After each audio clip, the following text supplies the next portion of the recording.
Later, maybe. It's Fabian. I want a solo kill King Kong. Yes, I want to solo kill King Kong. That's what it is. Folks, here we go. They're like, whoa, he's kind of scary. Let's just... Game 5 proper is upon us. Here comes the draft. Liquid on the play. Banning out the Bruno and the 1-1 and the Phoveus, while RRQ take out the Fanny, the Hilda, and the Matilda. All according to plan. Fabian picks up the Tsuyo. And they ban out the Phoveus this time, the change up, the switch up. Last time we saw the Eve open. RQ, it is detrimental to take this Eve right now, because if you don't, it goes into Heskill's hands. And I think that is the last thing you want. They also lock in the glue. So we have a bit of a reverse swap TLID. Bruno? And Cho, both of them could definitely be picked up right here. Could be a possible threat. And this could be the window of opportunity that TLID was looking for. So I guess Aran just eats dirt, because that's what happens, right? Like, so far, whenever Aran doesn't get the glue or the Hilda, they just leave him to the second phase, and then what does he do then? Well, it's either we secure Aran, or we secure Heskil and Witty right here. Those are your choices, right? All right, here we see the Granger first, and then the Cho. So Weedy now finally gets his pick here. Is this wise? All puns intended, to have the Heskil in the second phase again, because you're gonna end up with a frontline mage, and then what do you do then? It's definitely gonna be very challenging. Well, technically, Barza's still on the table. Barza is still available. Not for long. Not for long, though. You can go edge to edge. Do they ban the Farsa and the Vixana come second phase? There's Valentina too, but we saw what that did. yeah, we did. There is a clutch pick that can come towards the end if it doesn't get banned out. What is that? The Lu Yi's open. Could see the Lu Yi as a very end of phase pick. Oh, hold on. This is not a drill. Ladies and gentlemen, the first phase alone. This is game 5, Shenan's afoot. I asked Tsutujin, the mercenary here, to his face. This was a first pick remix. I said, Tsutujin, what hero would you use to describe yourself? He said, Ling. He is Ling. He is him. Ling is him. He is putting all the cards on the table right now. Now, you know who else could be picked up technically, because there's a glue on the other side? The Faramis could sneak up in here. To me, it's Faramis or Vixana. Like, both do the same thing, just to pop those glue lings. That's true, and both can be very effective. But with this Ling on the table, right, I mean, you have that invulnerability with the tips of blades, you have the mobility to cut to the side lanes. It's gonna create an element for RRQ that TLID has yet to face this entire series. It's a tempo breaker. It's a gut check. It's like, hey, are you ready to face this? Game 5, do you have anything left in the tank to face Tsutujin's signature pick? It's up to Fabian now. It's up to Flav, the Usurper, to try and shut things down. The Ruby, that's a Edo special banned out. You know, they won their game yesterday with the first phase, Ling pick against Vamos. Were able to clean through. So this isn't, I think, this isn't like uncomfortable for them. How's it gonna work? I think it really depends on how well Edoc, Skylar, Mid are able to control, and the XP lane are able to control, because Tsutujin's gonna need a little bit of time to get to those pop-off moments. There's the aforementioned Lu Yi. So it's just down to the Vixana, the Farsa, or the Faramis. Odd one out, which one is likely to end up in the hands of the Ghost of Jakarta. One last ban for Team Liquid ID, taking out Edoc's favorites. There's a Franco. Now, oh, this is getting spicy. You know what? No, because they have CO already, so this is going to be challenging. The Faramis could be good because they'll have sustainability, but they'll be lacking in the crowd control department, which is only Cho to kind of rely on. But technically, they can flex that Cho into the XP lane. They can still maybe go for something with more crowd control in the XP lane as well. There's still some options. This is an odd Belleric. I got a feeling, because yes, it stops the Cho, but that aside, there's nothing else it really interacts with in Liquid ID's draft so far. So it might feel like Widdy's Belleric from game 4. And at this point, TLID, I'm guessing most likely we see a range mage. They could go back to the Novaria if they wanted to, something of that nature. Of course, the Ling caused a little trouble with that. Ling answers to a lot of, it's almost a future sight to any of those backlines. And with the Lu Yi gone now, yeah, you gotta pick something a little closer to home. So very double poke lineup. There's the Hylos going into the hands of Aran. What does the Ghost pick up? What does Heskil end up with? Oh, girl. It is! I've been waiting for this pick. It's a debut. We're at 74 unique picks now in M6. Let's make it 75. Nope. More than that. We tried. Nope. So close. Iratel, a specialty pick for Skylar, making its breakout. Now brought to the table. Let's take a look at the draft one more time. The Ling, along with one of Skylar's signature, the Iratel is back. The Irathil is back, and will it be enough to cap out a win here? Is it going to be the Kingdom RQ Hoshi, or will it be the Cavalry, Team Liquid ID? The revenge for both teams on the table here. going into Game 5. The endurance test of TLID after being 2-0, and now RQ Hoshi has brought it down to a single game, just like we saw earlier. Now talking about the draft here, the fact that Yehezkiel's brought out so many new heroes. From what we've seen in the mid lane so far, now how are we thinking this Lilia is going to work against a pick we see so often in the Eve? Yeah, I mean, he did put out a savior, even the Navaria. A lot of the first-time hero pick was cause of Yehezkiel, but Witty, very aggressive. Just they want to put control on the mid lane, as what we've seen in their first 2 game wins, and that's what they're planning to do up against RRQ again.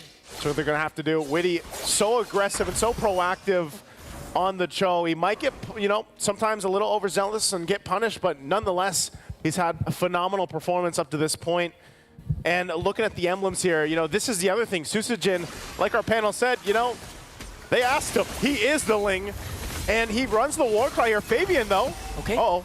Quite low. A good response coming in from RQ Hoshi. There's a thought from Adok to Widdy, and he's now going to focus his attention onto Rins. All the while, Yehezkiel just trying to poke down Susujin. Wow, there's enough of blooms there. Forcing out the Tempest of Blades early on. That was a good play coming in from Yehezkiel. Now Fabian, he has the Queller, not going to connect.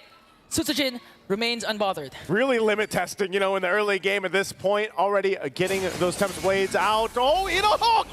Fabian goes in and picks up the kill. That's a solo kill right there, and now Turtle for the taking. Okay. All the while, Susujin just focusing on his purple buff, while Yehezkiel zoning out the jungler of RRQ Hoshi. TLID starting out strong, a kill for Fabian, plus secures the turtle. So already off to a good start, Team Liquid ID, based off that whole interaction they had. You know, even right now, just it's proven a point that actually this Lilia pick's really good, able to slow things down. The bloom's always a surprise amount of damage early on, even before she gets items. So still, you know, RQ Hoshi gonna have to adjust from it. Nothing too crazy to work from. They are playing with a Ling, and we know how important these buffs are gonna be in the rotation for the Ling, for Susujin. Relying on the team to help him out if the pressure starts. That's the one thing you want to avoid, is a too big of a lead to build for Team Liquid ID to the point where they're just always in Susujin's jungle here. Yeah, but at the same time, RQ Hoshi, they have to wait for the fact that Susujin needs to scale up. And looking at the proper targets that he could go for, I mean, Yehezkiel has the Black Shoes, so at any given moment, if Susujin decides to dive, he can just pop off that Black Shoes and remain safe. And Susujin is not gonna get the kill that he's looking for. That's part of it. Just pop off that Black Shoes and remain safe. And Susujin is not gonna get the kill that he's looking for. That's part of it. There's the initiation already. Edok out of the picture again. Susujin will jump in. He dives in with the Tempest of Blades, gonna connect onto 4, but Witty manages to flicker out. Here comes Skylar though. No casualties yet for TLID once again, but they were able to take down Edok. Not a strong start. A 0-2-0 for this Belleric. Yeah, very tough. Even utilizing the Revitalize that time, but still just overloaded with damage. You know, kind of dealing with this. Again, 0 and 2. He's going to be fine, though. Diamond will take some damage. They still might look to fight even further around the purple buff. Yeah. Just the Ring of Punishment just being a thorn in the neck for the whole squad of RRQ Hoshi. And now they're trying slowly, bit by bit, applying a bit of a pressure onto the jungle of Susujin. Again, this is a Ling that scales up pretty well towards the late game. That's why TLID, there's an internal pressure for them to try and get a huge lead early on, but if ever that fails, or if ever RQ Hoshi manages to extend this game towards the late game, Yehezkiel comes in with the Lilia. Again, Turtle up for the taking, a couple shots happening, and Susujin will make his way for this one. Okay, Dyron just doing his work, zoning out, here comes Split plus real world manipulation, all the while Widdy is there with the backline, gonna connect with the Wave of the Dragon, and still Rins gets the Turtle! Here comes the counter attack coming in from RRQ as they take down Aran, but TLID, the rest of the cavalry on the attack, gonna bring down Edok and Dyron. So again, still exchanging. Fabian on the hunt, Rins trying to get back. Fabian not going to be able to follow through on that one. So they break out Rins. Luckily, yeah, gets the turtle there. Does pick up the glowing wand now. Big part of the kit here, of course, for the Eve to set things up. But that was the thing, too. You know, both the gold laners relatively just kind of having a chill time in that gold lane against each other. Skylar does have the Haas Claws now. Hunter Strike here over on the other side for Aaron Shiki. But look at the pressure here on the tier 1. Oh, are they going to commit the way of the dragon though? Okay, Widdy for a turtle. For a turret might not be a bad trade for TLID, because again, this is where their lineup kicks in. They want to go for objectives as much as possible, because towards the late game, you cannot. It's hard to go up against a Sutsujin that's scaled up perfectly. Not to mention, Skylar is also rocking an Irithel. Yeah, this is the part too. You know, because of the fact that Fabian was part of the early kills that he got, he is scaling up. As long as Sutsujin doesn't go down, he's able to go ahead and just keep focusing on the farm, then at least you're in a position where you're not too outscaled. You should be able to go ahead and fight. And again, it's one of those things with a Ling where you can always just try to go ahead and sweep on in and maybe steal the Lord, or at least cause enough of a chaos situation where then it comes down to a 50-50 for the Retri. But right now, it's RQ Hoshi just trying to keep things from getting too out of hand. Widdy has been a nuisance, a part of this. Oh. Both junglers here. Jungler 1v1, okay. Sutsujin just really feeling the damage of the Sever. But again, if you're going to look at the 50-50s in terms of the neutral objectives, yeah. Fabian has a slight advantage, I would say, because of the Sever Retribution combination. It's like saying, it's like the Appraiser's Wrath, the Retri combination that we've seen with the Fredrin, even the ult of the Balmut plus the Retribution combination. So TLID can actually, there's not much problem or pressure that they have to think about when it comes to Sutsujin out-retrying Fabian. Third turtle's up. Again, getting in position. Frontliners there at it.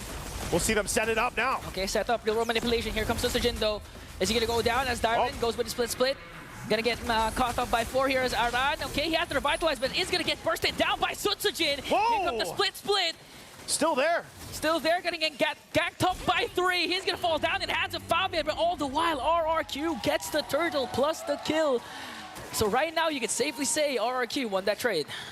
RQ, I mean, a lot of the times that's Dyron's job. You know, he just tries to do things for the team, whether that's a turtle, whether that's a turret, cuts them off and keeps them focused on the goal for now. Sutsujin will pick up the Haas Claws. They'll also get a turret down. Berserker's Fury now too for Skylar. So 2 items locked in. Looking at how the farm's going, you know, relatively well. Well, right now, Fabian and Aaron Shiki at the top of the standings. They've been doing a great job at just kind of keeping the pace. Aaron Shiki will start to shine later on, already nearly there to the BOD. Does pick it up just now, so Hunter Strike and BOD for Aaron Shiki. He'll start joining the fights a lot more now, especially as we lead into this Lord about a minute away. And RQ Hoshi, they can utilize the split pressure they can put on the map with a Ling if they want to. But still, he's going to have to go ahead and be mostly with these team fights for the objectives later on. Just because, again, even if it's just to steal with the Retribution, Sutsujin's done a great job at just staying alive. Still trying to cover some ground here, but man, like, these ranged shots here from Team Liquid ID is what they have to overcome. The warning shots coming in from Aaron Shiki, making sure that Edok cannot just zone out the members of TLID, making quick work in the minions in the middle lane. And now looking at Widdy, he does have a good position with the brush. They might be able to take a pick-off onto Skylar if Skylar decides to go back up top. We'll see how they go at again. Look at the positioning right now. Skylar approaching. Okay, here comes the way of the Dragon Flicker combination. Red Spike back with the real manipulation, but they're trying to cut off the exit route. Here comes Aran. Here comes Widdy once again. He's E-killed with the glooms. Gonna bring down 2. RRQ Hoshi, no answer as Sutsujin is just trying to go for the bottom lane push. He pushed in the lane a little bit. Lord's gonna come up. But man, TLID got 2 in exchange. They make their way to Lord, they'll start it up. And Sutsujin, we'll see if he can pull something off, but he's gonna get spotted out by Widdy. Not sure if he's gonna be able to actually find an angle or a window to go in here. Dyron already taken the damage, split off. Okay. There's the kick. Here comes the glorious pathway. Widdy just trying to zone out Sutsujin. Forced to use out the Templars of Blaze. Here comes Skylar though, gonna pick up again all to Aran. And now a double man knockoff coming in from Widdy. RRQ Hoshi not backing down, trying to poke down Widdy. And now they're back on this Lord fight. Enough to go ahead and stall things out and go for the reset. Both teams might just wait. Aran almost back up. Still, Widdy, blade armor now for him. We saw Skylar's damage already to preview it when he pops that heavy crossbow.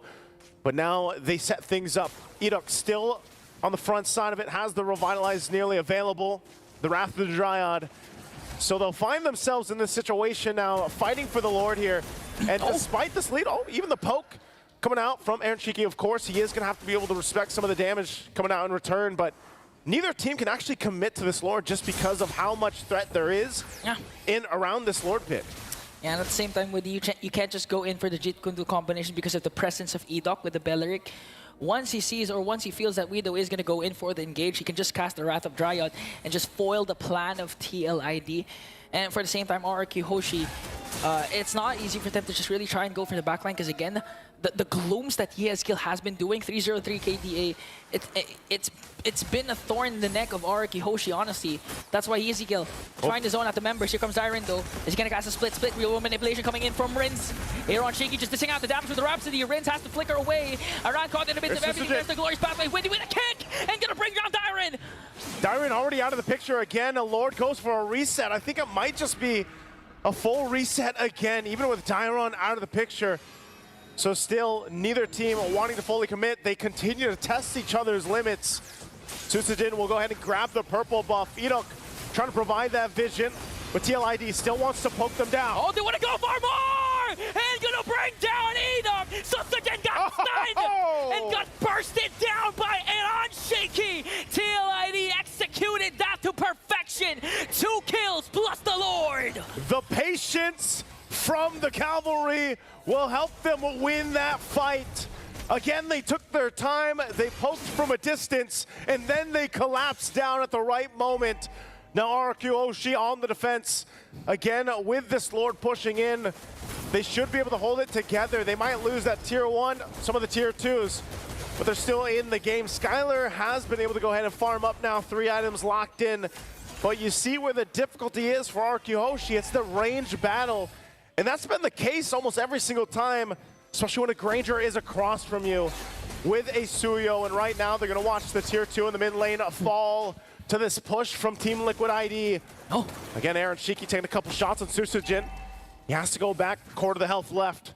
Lord still make its way on the top side, and RQ, they'll get ready to defend, utilizing Rin's RWM when they try to push in. Not sure if Witty's going to go under and through. They're going to go in. okay, Jeet Kune Do is there. Real world manipulation coming in from Rins. The Glorious Pathway is also there, and they're going to make quick work of the Lord. No inhibitor turrets will be taken down for the side of RRQ Hoshi. Clearing it out. Susujin dealing with that bottom side.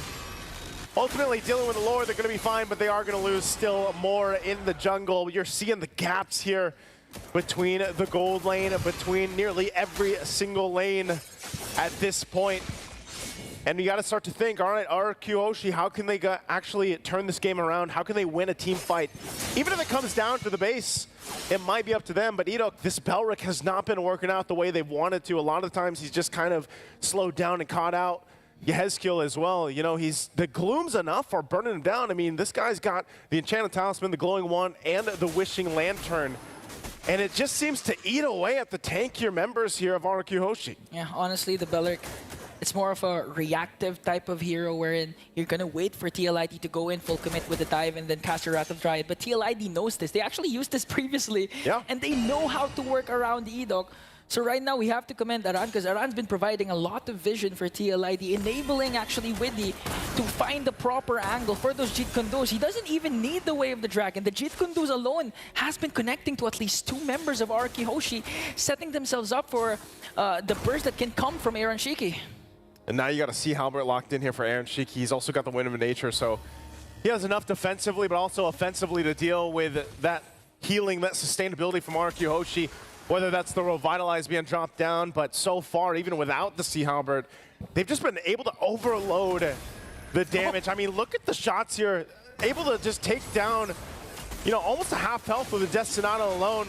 The fight once again for the purple buff with the Lord coming up. RRQ Hoshi, they're gonna have to deal with that, so it looks like no purple for Susujin. And we know this is a tough place to be if you're a Ling and you're also just this dependent on the purple buffs.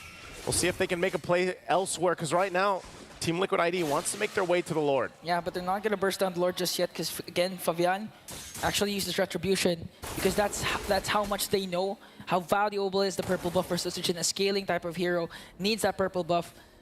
So right now, TLID, they're just going to play it safe, wait for Fabian's Retribution to be up, And again, look for a proper angle for Widdy to deliver the way of the dragon that Cheat can do. And the beauty of the lineup of TLID, because of the range that's coming in from Aaron Cheeky, it's not even just the Cheat can do or Aran's Glorious Pathway that procs the Tempest of Blades from Sutsujin. Even just the Death Sonata alone will sometimes forces Sutsujin to use the Tempest of Blades right away. It's almost enough, and I like how Widdy was just kind of waiting with Fabian there, even as they were pushing down that bottom side, the long lane from this Lord, just to make sure that he can rotate and he's going to be fine, especially when the Retribution's up. So that time is now. Sutsujin picking up the BOD. They'll get the information they need. They're going to rely on Dairon and Edok to go ahead, but it's already going to be taken out. So Fabian gets the Lord. They don't want to fight this, so it looks like RQ Hoshi will just go ahead and get ready for a defense again. Now breaking down the lineup, they've got a great high ground defense. They've got a great lineup that can actually defend to the base, but right now they want to go ahead and get this purple buff for Sutsujin. They're going to fight for the purple buff, forcing Dairon to use the split split once again. Here comes the Death Sonata coming in from Iroshiki, but it's going to get blocked by Rins. And now Widdy looking for another angle. Sutsujin just desperately trying to get this purple buff, and TLID will successfully steal it away from him. All right, so he's not going to have the buff for this. And just, we see this so often now, especially with how popular Granger is. And now that you have a Sky Piercer there, part of the equation, man, you got to have the team to body block the shots, because the Death Sonata is really starting to hurt. Widdy picking up this immortality means that he's probably going to force a fight, force a situation or a reaction, utilizing the flicker into the base when they get this ready to set up here. So RQ Hoshi, Skylar, this is his time to shine on the Aerithil. Again, this Aerithil has done wonders for the teams that have brought it to their games. But right now it's dealing with a ranged battle. Rins will also get a Divine Glaive, so perfect timing on the base defense as they try to clear things out. They get the black shoes out. Okay, they're going to force out the black shoes, plus the Tempest of Blades. Here comes the Ryan, going to cut out the exit route with the Glorious Pathway. They're trying to chase right after Sutsujin, but they're not going to mind him anymore. Sets their eyes on the inhibitor turrets. They got the black shoes, they got the flicker down.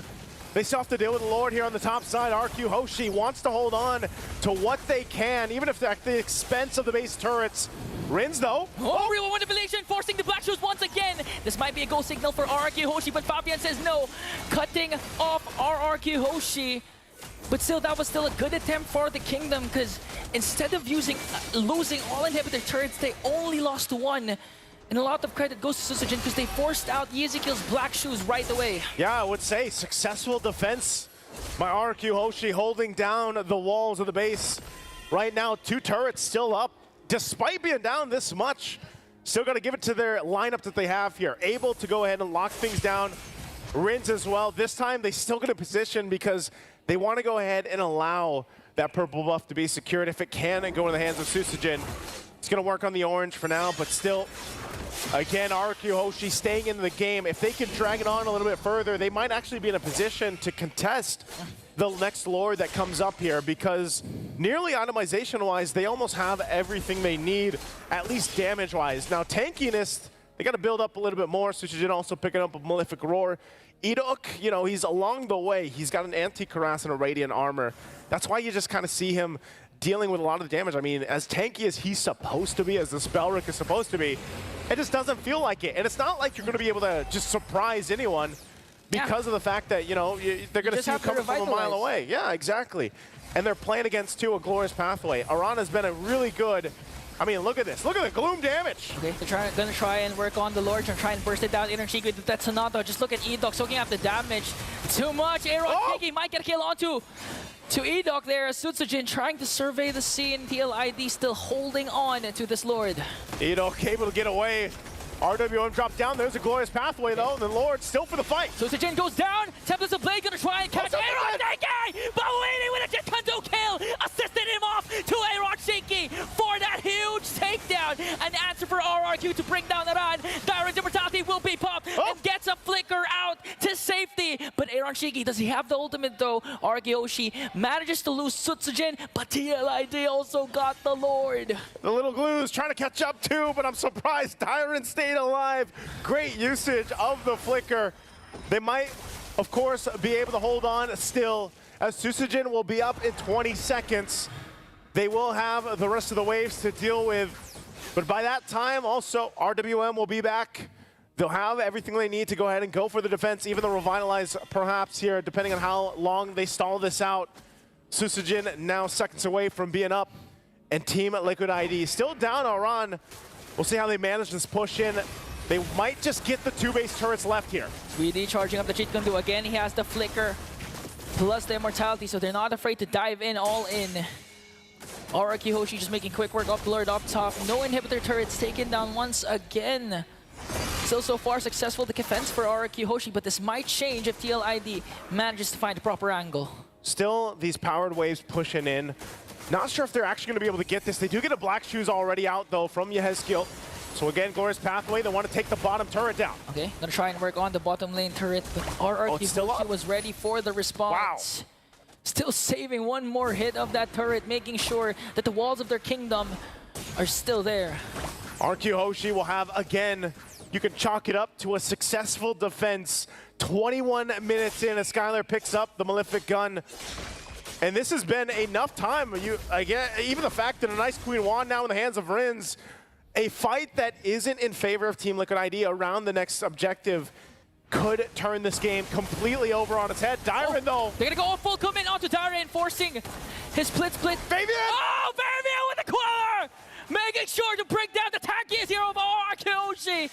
And now they're in trouble because TLID, they can feel the push that it's coming in onto the middle lane. They saw what Dyron did earlier. They're not going to let it happen again, and now in the mid. Waiting with a conceal and a double man knock-up. Jade Kundu forcing the Templars of Blades. And I'm just soaking up the damage. He does have to revitalize now.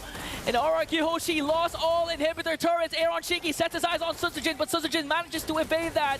They lost Dyron and all their inhibitor turrets. All the inhibitor turrets taken down. You gotta give it up though, because it's been discipline that has played the part to Team Liquid ID, slowly but surely exposing the base now of RQ Hoshi. You can take a look at the items here once again. Skylar, I mean, finally he gets that Malefic Roar too, so he's locked in, but look at the amount of gold over here for Aaron Shiki, even down to the point where sometimes just switching some of the items. And now that this Lord is up, again, we're going to see if they're able to actually go and fight it off. Dyron and Edok gets whittled down by these damage dealers, even the Blooms alone. Difficult enough to actually find a window to go into here to contest this Lord right now as Fabian holds it together. Witty's positioning as well.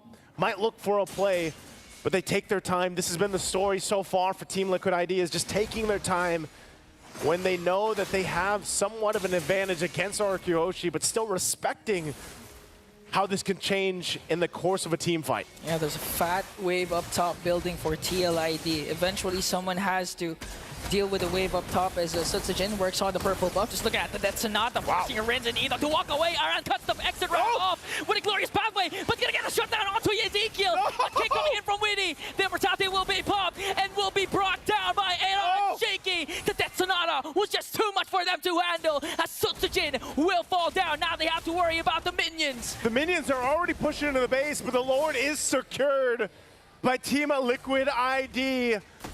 And yes, RQ Hoshi will defend the base for now.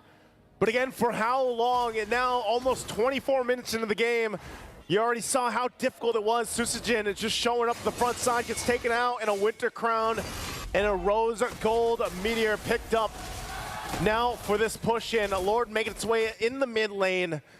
And this is going to be the true test for RQ Hoshi. This could change the course if they can turn it around. A couple immortalities for them. And still holding on to that Wind of Nature. Now Lord makes its way into the base. How do they pull this off? Witty goes in. Okay, there's a conceal. Not gonna commit the Jeet Kune Do. Here comes the glorious pathway. They can actually focus on taking down the Crystal. TLID moments away from repeating history and bringing down the kingdom. 5 games. And history for now will be repeated as the Cavalry goes through the gates of the kingdom. RRQ Hoshi, as now they're one of the teams to represent Indonesia in the top 4 and going to Axiana Arena. What a match we had. What an evening of matches we've had. Absolutely. I love it. They're representing. They feel good. They just guaranteed. Team laid out for him. Early, mid to late, he was always on point. You'll see here in the highlights how as early as what, 7-8 minutes? Oh. He was just looking for the king. That was an amazing pick off by Witty, gotta say. Yeah, just overall flawless execution. Aaron Shiki getting the job done on this Granger, who we've seen time and time again test the mettle of the meta, right? We see it go up against the Bruno. We see it be such a hot topic in M6. And you can see so much Sushijin doing everything he can to try to turn these fights around. But every time he goes in, Witty's waiting. Witty is always waiting for the perfect time to kick you in the face. Whenever Witty's not doing anything, it's not wait. like he's just standing there, he's waiting. He's waiting. And it's Witty the waiter. Maybe We'll not. workshop it. Yeah. It's amazing setup because, again, Liquid ID figured out a way to do it, much like RRQ in Game 4. They ended up with 3 cores. They ended up with Fabian on the Suyo. They ended up with